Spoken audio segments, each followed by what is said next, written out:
நாம் தமிழர் கட்சியின் தலைமை ஒருங்கிணைப்பாளர் திரு சீமான் அவர்கள் ஒரு பிரஸ் மீட் கொடுத்திருக்காரு.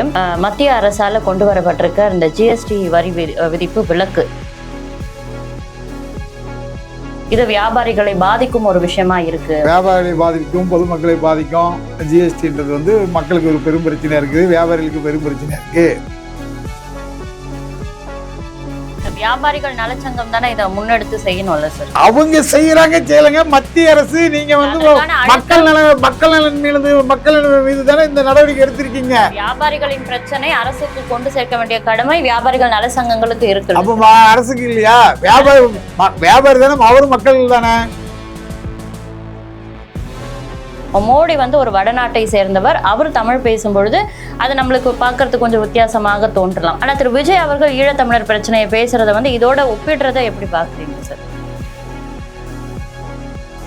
கட்சியோட மாநாட்டில் நீ பேசல. இல்ல, ஒரு நடிகரா இருக்கும் பொழுதே அந்த 500 ரூபாய் உதவி பண்ணாரு, அந்த விஷயத்துக்கு கொடுத்தீங்களா? ரசிகர் மன்றத்துல காணொலியான்றதுக்கான எந்த தகவலுமே நாங்களும் எனக்கு அது தெரியாது, நாங்க பாக்குறதுனால சொல்றோம். அதாவது அணில் குஞ்சுகள் அப்படின்னு சொல்றதும் இது வந்து கடுமையான விமர்சனமா தானே பார்க்கப்படும். இது எப்படி கேள்விகளா? அதாவது அவருடைய கொள்கை தலைவர்கள் 5 பேர் இருக்காங்க. யாரெல்லாம் இருக்கா சொல்லுங்க? அஞ்சலை அம்மா இருக்காங்க, பெரியார் இருக்காரு.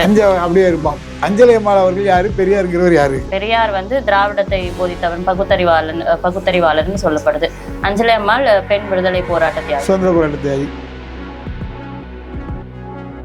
அவர் தம்பிக்கு அவர் அறிவுரை சொல்றாரு. அதை போய் நீங்க ஏன் பெருசா எடுத்துக்கிறீங்க? அவர் தம்பிக்கிற உரிமையில, தன் தம்பி மீது உள்ள அக்கறையில நீங்க வந்து ஒண்ணு தமிழ் தேசியம் பேசு, இல்ல திராவிடம் பேசி, 2ஆம் கட்டனா இருக்காங்க.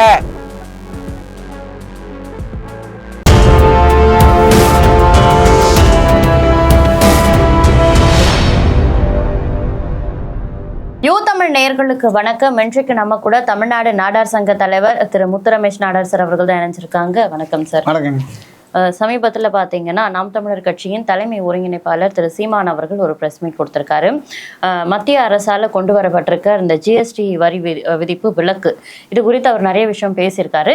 நிறைய பேர் இதற்கு விமர்சனம் பண்றாங்க. என்னன்னு பார்த்தீங்கன்னா, கொண்டு வந்த அப்பவும் எதிர்த்தீங்க, அதை தடை செய்யற அப்பவும் எதிர்க்கிறீங்க, எப்பவுமே மத்திய அரசை எதிர்க்கணுமா அப்படின்ற மாதிரி ஒரு கேள்வியை முன்வைக்கிறாங்களே சார். அதாவது கொண்டு வந்த போது எதற்காக எதிர்த்தாங்க? இது வியாபாரிகளை பாதிக்கும் ஒரு விஷயமா இருக்கு. வியாபாரிகளை பாதிக்கும், பொதுமக்களை பாதிக்கும். ஜிஎஸ்டின்றது வந்து மக்களுக்கு ஒரு பெரும் பிரச்சனையா இருக்குது, வியாபாரிகளுக்கு பெரும் பிரச்சனையா இருக்கு. இதனால அதாவது மத்திய அரசுலயோ மாநில அரசுலையோ அவங்க மக்கள் இருந்து ஒரு வரி வசூலிக்கிறதுக்கு தாசில்தார், விஓ, ஆர்ஐ எல்லாருக்கும் சம்பளம் கொடுக்காங்க. அதாவது வீட்டு வசதி வசூல் பண்ணுறதுக்கு, நில இடத்தை வசூல் பண்ணுறதுக்கு. ஆனால் 2 லட்சம் கோடி ரூபாய் வரி வசூல் பண்ணி கொடுக்கக்கூடிய எந்தவித சம்பளமும் வாங்காமல் ஜிஎஸ்டி வசூல் பண்ணி கொடுக்குறது யாருன்னு உங்களுக்கு தெரியுமா? வியாபாரிகள். அவங்களுக்கு ஏதாவது சம்பளம் மத்திய அரசோ மாநில அரசோ கொடுக்குதா? ஜிஎஸ்டினா என்ன? சென்ட்ரல் கவர்மெண்ட்டு, ஸ்டேட் கவர்மெண்ட்டாக தான் ஜிஎஸ்டி. இவங்க 2 பேருக்கும் வரி வசூல் பண்ணி கொடுத்து இவர்களுக்கு மிகப்பெரிய அளவில் உதவியாக இருக்கக்கூடிய வியாபாரிகளுக்கு இதில் எந்தவித நன்மையும் இல்லை. வியாபாரிகளுக்கு எந்த நன்மையும் கிடையாது, சம்பளமே கிடையாது. 1000 ரூபா, 2 ரூபா, 2000 ரூபா வசூல் பண்ணி கொடுக்கக்கூடிய ஒரு விவோக்கு மாதம் 50,000 ரூபா, 60,000 ரூபா சம்பளம். 2 லட்சம் கோடி ரூபாயை வசூல் பண்ணி கொடுக்கக்கூடிய வியாபாரிகளுக்கு ஒரு பைசா கூட வரி கிடையாது. அப்போ இந்த ஜிஎஸ்டிங்கிறது வந்து வியாபாரிகளுக்கு எதிரான ஒரு விஷயம். பொதுமக்கள் இதில் மிகப்பெரிய அளவில் பாதிக்கப்படுகிறார்கள்னு முதல்ல ஒரு கருத்தை சொல்லி அது நடந்தது. அரசு அமல்படுத்திட்டு தொடர்ந்து நடந்துகிட்டு இருக்கு. இன்னைக்கு வந்து அவர்கள் செய்த தவறை யார் செஞ்சு தவறுது? ஜிஎஸ்டி கொண்டு வந்தது யாரு? அவங்களே வந்து இது தவறு, நம்ம மக்களுக்கு வந்து அதிகமான முறையில் வரி வசூல் பண்ணுறோம், இதை சரி செய்யணும்னு சொல்லி 2 நிலை வரியை வந்து அவங்க வந்து போட்டிருக்காங்க. அப்போது இன்னைக்கு வந்து அவங்க தவறை சரி செஞ்சுருக்காங்க. தவறு செஞ்ச நீங்களே தவறு செஞ்சுருக்கீங்க, கொலை செஞ்ச நீங்களே குற்றத்தை ஒப்புக்கொள்றீங்க. அப்படிங்கும்போது அது தவறு தானே அப்படிங்கிற அடிப்படையில் இவர் சொல்கிற அண்ணன் சீமான் அவர்கள் சொல்கிறாங்க. அவருடைய கருத்து நியாயமான கருத்து தானே. இதற்கு நிதியமைச்சர் நிர்மலா சீதாராமன் விளக்கம் தெரிவிச்சிருக்காங்க. என்னன்னா, வியாபாரிகளோட நலனுக்காகவும் பொதுமக்களோட நலனுக்காகவும் ஒவ்வொரு மாநிலத்திலும் ஒரு வரி இருந்தா அது பொதுமக்களும் வியாபாரிகளும் அதிக அளவுல பாதிக்கும் என்பதற்காக தான் நாடு முழுவதும் ஒரே வரி அப்படின்னு கூடிய ஜிஎஸ்டி நாங்க கொண்டு வந்தோம். ஆனா இதனால பெரிதும் இவங்க பாதிக்கப்படுறதுனால இப்ப நாங்க அதுல இருந்து விலக்கு பெறோம் அப்படின்னு ஒரு முழு விளக்கமும். அவங்க சொன்ன கருத்து இவர் சொல்ற கருத்து தானே. இதனால் பாதிக்கப்பட்டிருக்காங்க, பாதிக்கப்பட்டதை உணர்ந்ததுனால அந்த வரியை நாங்கள் சரி பண்ணியிருக்கோம். இன்னும் வியாபாரிகளுக்கு ஒரு பலனும் கிடையாது. 2 லட்சம் கோடி ரூபா வசூல் பண்ணி கொடுக்கக்கூடிய வியாபாரிகளுக்கு ஏதாவது ஒரு ஓய்வூதிய திட்டமோ இல்லை ஒரு வியாபாரி வருஷத்துக்கு வந்து 10 லட்ச ரூபா ஜிஎஸ்டி வசூல் பண்ணி கொடுக்குற வியாபாரிக்கு ஒரு 10%, இல்லை ஒரு 5%, இல்லை ஒரு 2%, இல்லை ஒரு 1%, ஏதோ ஒரு வகையில் அந்த வியாபாரிகளுக்கு பயனளிக்கிற மாதிரி ஏதாவது திட்டத்தை மத்திய அரசோ இல்லை மாநில அரசோ பரிந்துரை பண்ணியிருக்கேன்னா கிடையாது. இல்லை சார், தவறு செய்துமே வந்து அதை ஒப்புக்கொள்ளாம பல கட்சிகள் சேர்ந்து முட்டு கொடுக்குற மாநில கட்சியை விட தவறு செய்து அதை நாங்கள் ஒப்புக்கொண்டு திருத்தி கொள்கிறோம் சொல்ற மத்திய அரசு எவ்வளவு பரவாயில்ல அப்படின்னு சொல்றாங்களே. பரவாயில்லன்னா இப்போ இதுலேயுமே தப்பு இருக்குன்னு நாங்கள் சொல்கிறோம். நான் ஒரு வியாபாரியாக என்ன சொல்கிறேன், வரி வசூல் பண்ணி கொடுக்கறது நான் ஒரு வியாபாரி, எனக்கு இதனால என்ன நன்மை? எனக்கு கீழே வசூல் பண்ணி கொடுக்குறவங்களாம் மாத சம்பளம், வருஷ சம்பளம், ஓய்வூதியம் என்னென்னவோ திட்டம்லாம் நீங்கள் வச்சுருக்கீங்களா? அவர்களும் மனிதர்கள் தானே, நாங்களும் மனிதர்கள் தானே. நாங்கள் உங்களுக்கு நேரடியாகவும் மறைமுகமாகவும் பல லட்சம் கோடி ரூபாய் வரியை வசூல் பண்ணி கொடுக்குறோம். எங்களுக்கு நீங்கள் என்ன உதவி செஞ்சுருக்கீங்க? இப்போ மாற்றுறதுனால வரவேற்கிறோம், வியாபாரின்ற வகையில் வரவேற்கிறோம். அதே சமயத்தில் எங்களுக்கு நீங்கள் ஒன்றுமே செய்யவில்லையே, அதை ஏன் நீங்கள் செய்ய மாட்டேங்கிறீங்கன்னு கேட்கும். இது எந்த வியாபாரி சங்கமும் கேட்கல. வியாபாரிகள் வரி செய்து வசூல் பண்ணி கொடுக்கும்போது அவர்களுக்கும் வயசு 60 வயசு ஆனதுக்கப்புறம் அவங்க ஓய்வு பெறுவாங்க இல்லையா? அப்போ அவங்களுக்கு ஒரு உதவி தொகை அந்த மாதிரி ஏதாவது திட்டம் இருக்கா? இல்லை அவங்களுக்கு வயசு 60 வயசுக்கு மேலே ஆனது மருத்துவ செலத்துக்கு வியாபாரிகள் இவ்வளோ ஜிஎஸ்டி வசூல் பண்ணி கொடுத்தவங்களுக்கு மருத்துவ உதவி செய்யணும், அந்த மாதிரி ஏதாவது ஒரு இன்சூரன்ஸ் திட்டம், ஏதாவது காப்பீடு திட்டம் எதுவும் இருக்கா? எந்த மாதிரி திட்டங்களும் கிடையாது. வியாபாரிகள் நலச்சங்கம் தானே இதை முன்னெடுத்து செய்யணும்ல சார். அவங்க செய்யறாங்க, செய்யலங்க. மத்திய அரசு நீங்க வந்து மக்கள் நலன் மீது தானே இந்த நடவடிக்கை எடுத்திருக்கீங்க. வியாபாரிகளின் பிரச்சனை அரசுக்கு கொண்டு சேர்க்க வேண்டிய கடமை வியாபாரிகள் நல சங்கங்களுக்கு இருக்கு. அப்ப அரசுக்கு இல்லையா?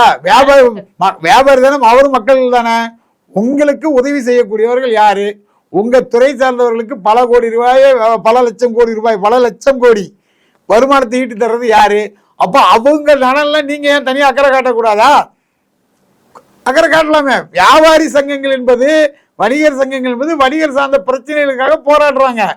இதற்கு போராடுவதற்கு எல்லாரும் விரைவில் போராட இருக்கக்கூடிய ஒரு சூழல் இருக்கு. எங்களுடைய கேள்வி என்பது, நீங்கள் மக்களுக்காக தான் நாங்கள் இதை மாற்றணுன்றீங்களா? வரவேற்கிறோம். அதே சமயத்தில் உங்களுக்கு வரி வசூல் செய்து கொடுக்கக்கூடிய வியாபாரிகளுக்கு நீங்கள் செய்தது என்ன? 0. அதை சரி பண்ணுங்க. வியாபாரியும் மக்கள் தானே, வியாபாரியோட வாக்கப்போ உங்களுக்கு வேண்டாமா?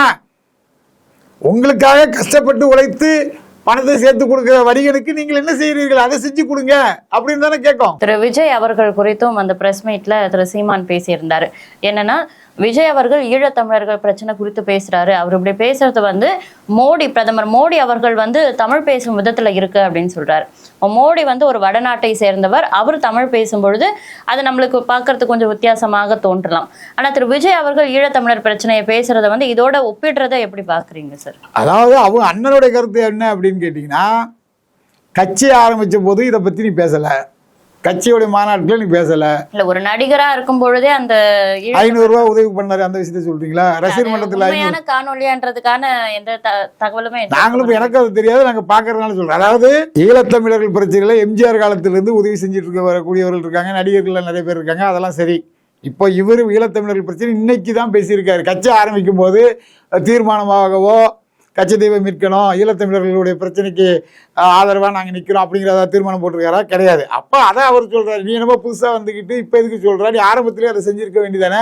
உனக்கு ஒரு அண்ணனால் அறிவுரை சொல்கிறேன்.